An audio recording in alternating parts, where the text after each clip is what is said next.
এবার নোয়াখালী শহরের প্রাণকেন্দ্রে অবস্থিত সুপারমার্কেটের একটি জুয়েলারি শপে চুরির ঘটনা ঘটেছে। শুক্রবার দিবাগত রাতে সংঘটিত ওই চুরির ঘটনায় খোয়া গেছে মার্কেটের নিলয় জুয়েলার্সের 120 ভরি স্বর্ণালংকার।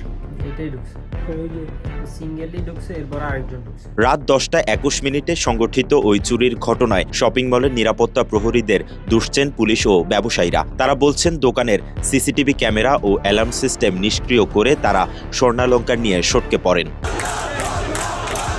ভুক্তভোগী স্বর্ণ ব্যবসায়ী নিলয়ের প্রশ্ন, সিসি ক্যামেরা ও নিরাপত্তা প্রহরী থাকা সত্ত্বেও কিভাবে চুরি হয়? মার্কেটের নিরাপত্তা প্রহরী ও কন্ট্রোলারদের গাফিলতি আছে কিনা তারও তদন্ত চান তিনি। এখানে এত হাই সিকিউরিটি, এত প্রোটোকল মেনটেন করে মার্কেট চলতেছে, এরপরেও কেন একটা ঘটনা ঘটে যাওয়ার 12 ঘন্টা পর পর্যন্ত আমি কোনো খবর পাইলাম না?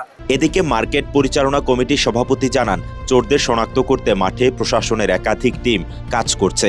এছাড়া তিনি দাবি করেন, চোরও শনাক্ত হয়েছে। ডাকাতি এবং চুরি করেছে তাদেরকে চিহ্নিত করা হয়েছে।